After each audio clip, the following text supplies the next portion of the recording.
Hello you beautiful people and welcome back to Let's Play Warhammer 40k Inquisitor Prophecy, where we are going to jump into another priority assignment. And let's go to the briefing very quickly. Inquisitor, the Imperial Navy is reporting the recent resurgence of Xenos piracy in the system.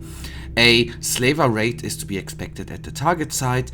If the Inquisition fails, countless Imperial subjects will be turned into livestock to serve the Xenos vermin. Planetary leadership is begging and pleading, but all we can offer is a pious servant of the Holy Orders. That should be enough. Blessed be the God Emperor. Repel any potential Xenos raids.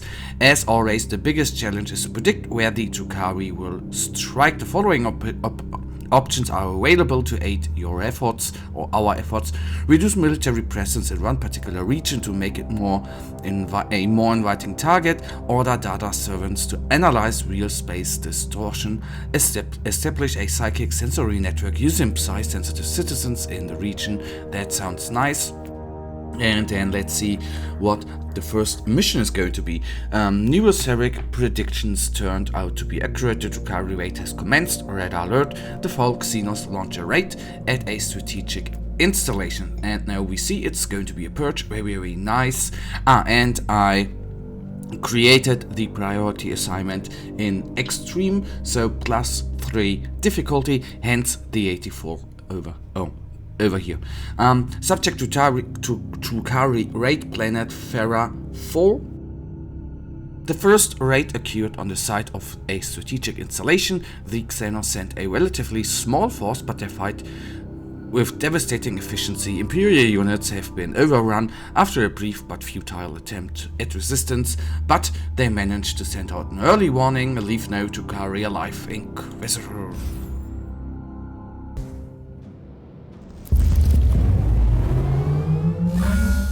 Xenos, demons, heretics. Enact the Emperor's will and purge the universe of their taint. Let hatred be our shield, and their blood our salvation. And hatred always and forever will be our shield. Very nice. And as you can see, they quickly fall. That is sometimes the little bit of a advantage. Don't get me wrong, I do enjoy challenges in games. I'm very insane, and if a game would not be a challenge, it actually would not be so much fun, would it? But after the last couple of terror missions we did, especially the auto missions, which were quite difficult since the enemy had the special ability of a heavy armor, which did not make the game particularly challenging, not at all, because they did, okay, yes, they had increased damage, but they were not doing insane amounts of damage, but that led to it that you, on the one hand, did not really have a challenge, and on the other hand, it just took ages to take the enemies down. So for now, then, it is quite nice to have a battle here where we are, so to say, just blowing through the enemies and take them all down with ease and no real problem. Although, as you can see, we still need to be a little bit careful with our health bar. It can go down quite quickly if a couple of enemies are actually focusing on us. That would be very not so good, since we are a tech adept, which means we are not meant to be in the bare front battle in the first line. We are the second row guy, dealing a little tinted bit of damage, but let our little wonderful constructs do the heavy lifting against them enemies. So Medusa down as well. Sometimes, I don't know, he's just shooting another barrage. I guess that is because of that it is actually a skill which just shoots 10 times, and that is the explanation for him sometimes blasting away at a dry wall. I don't know why.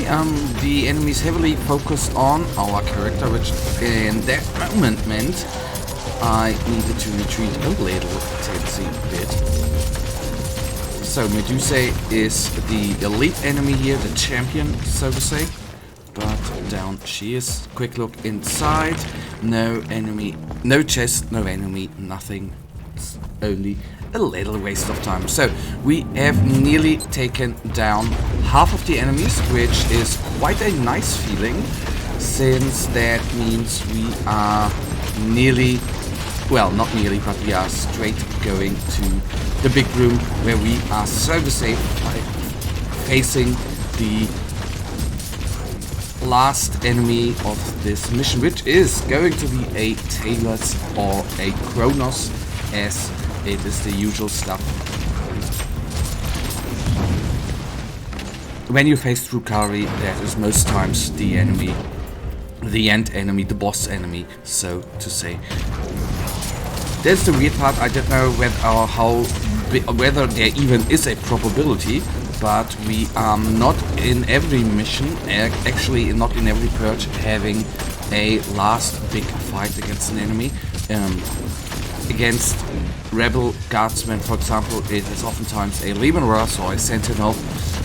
Against Drukari, as I already said, a Talos or a Kronos. And if you face a Traitor Legion Vanguard, it is most times, if it's not Nurgle and you face a Nurgle Dreadnought, it is a Hell Brute. But as I said, or as I tried to say there, I don't know how big or low the probability is, since sometimes we then have an end battle and sometimes not.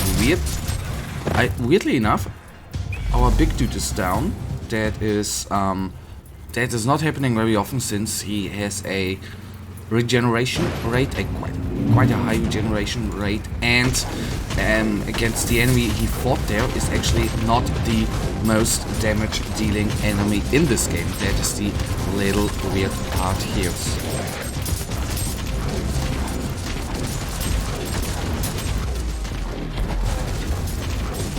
So there is actually, what I have not yet talked about, there was a new content patch which, oh my goodness, which added in a season. So we have now seasonal events where you can or have to create a new character and play in the season to get higher rewards. I am not certain, that is not something I have not yet thought about, is actually whether that is worth it or not, since there hasn't been. I just quickly read over the patch notes, but what Neocore Games actually wrote down there.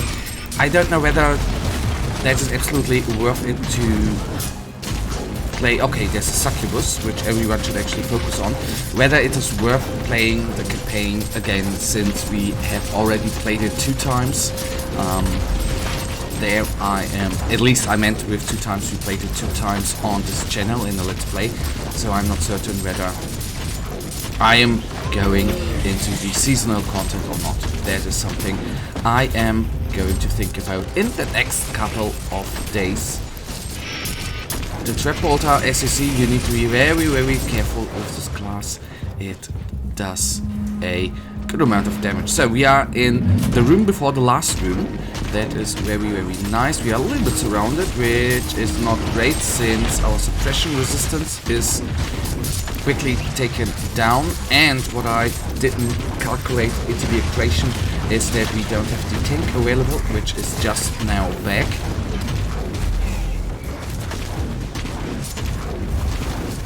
Okay, please focus on the grotesque and then everything shall be fine. Okay, good. So, didn't expect that this was going to be such a hard fight here. That is a little teensy bit surprising to me. Did I go through... Okay, yes. And I have to say, this skull is hardly seeable.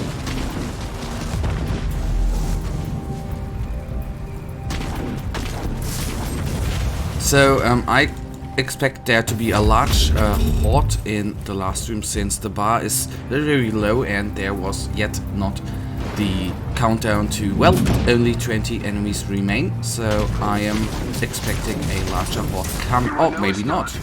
But you can certainly fight it together. That we can, that we can, that we can. So let's see what the last couple of enemies are going to be. I am a little bit in trouble. Something has changed in my opinion. Something has really changed. We are now oftentimes in real trouble, especially when I'm not standing in front. And if we now face a big enemy, then we might get into trouble, because the big guy, which is there in the back, when he starts to focusing on us, on our character, then that could mean trouble, since I don't know, I don't think we can hold up many shots of his gun. And we need to be careful in not going into close combat there. That then might mean, if we get into close combat, he can, so to say, practically, I guess, one-hit us, which of course is not very amazing.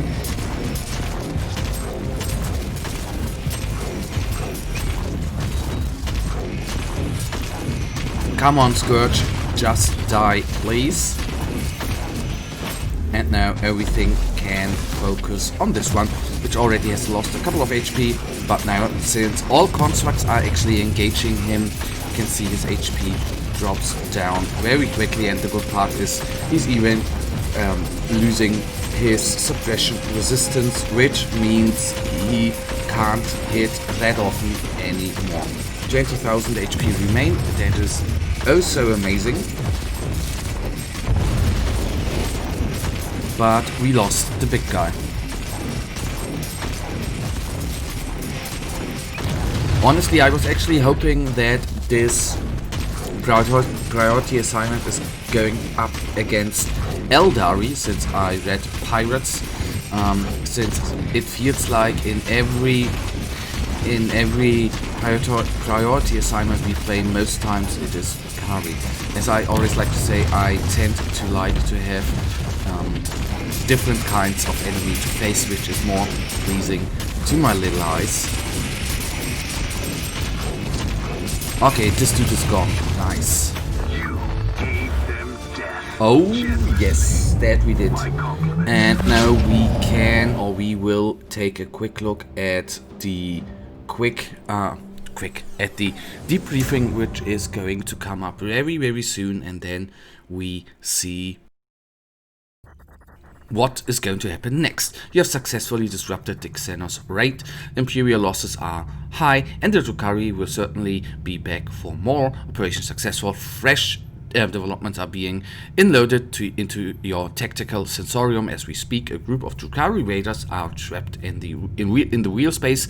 This is a blessed opportunity to deal a crippling blow to the Xenos beasts. Okay, that we will do. But guys, that actually brings us already to the end of this episode, and you know it, I, as usual, really thank you for watching. If you guys actually do have enjoyed this episode, then please give me a little thumbs up and subscribe, and hopefully I see you in the next episode. Until then, have a nice day, stay frosty, bye.